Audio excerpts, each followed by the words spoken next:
Madame la Présidente, Madame la Ministre.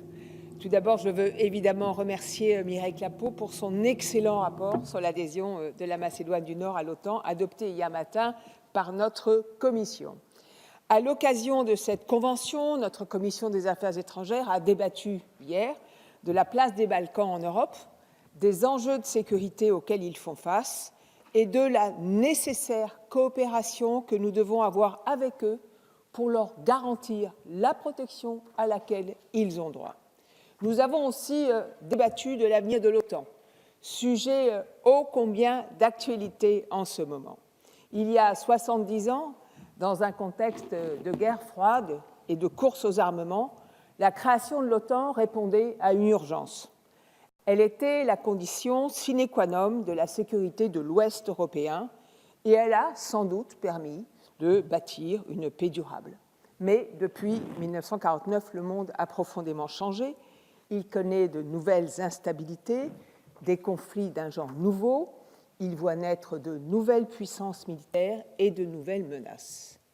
À la lumière des événements récents dans le nord-est syrien, nous avons pu constater que certains de nos alliés ont failli à la solidarité que l'on attendait d'eux.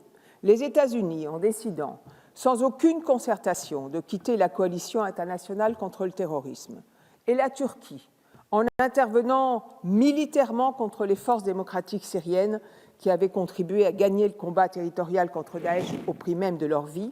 Ce faisant, la Turquie rompait les liens et la solidarité qui auraient dû obliger Ankara vis-à-vis de ses partenaires, en particulier européens, de l'OTAN.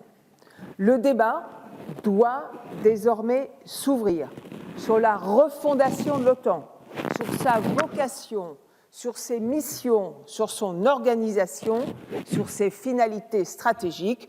Notre commission des Affaires étrangères, en liaison avec la commission de la Défense, organisera une table ronde et une réunion sur cette grande question de l'avenir de l'OTAN mercredi matin prochain à l'Assemblée nationale.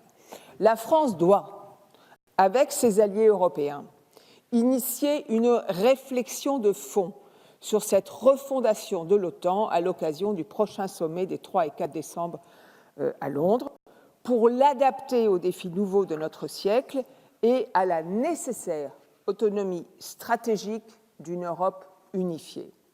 Ceci doit se faire en bâtissant en parallèle une souveraineté et une solidarité européenne renforcées dans le domaine de la défense.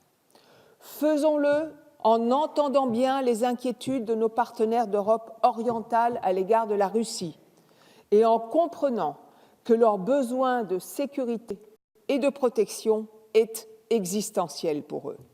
Nous avons vraiment besoin d'engager cette réflexion de long terme sur les meilleurs moyens d'assurer notre sécurité, de préserver la paix sur notre continent, de défendre nos intérêts et nos valeurs lorsqu'ils sont menacés. Je forme le vœu qu'à l'occasion de la crise qui s'est ouverte sur l'OTAN en raison de l'intervention militaire turque dans le nord-est syrien, la France et les Européens trouvent enfin le ressort et l'énergie de s'inventer un avenir qui leur soit vraiment commun et de décider enfin d'exister par eux-mêmes. Je vous remercie.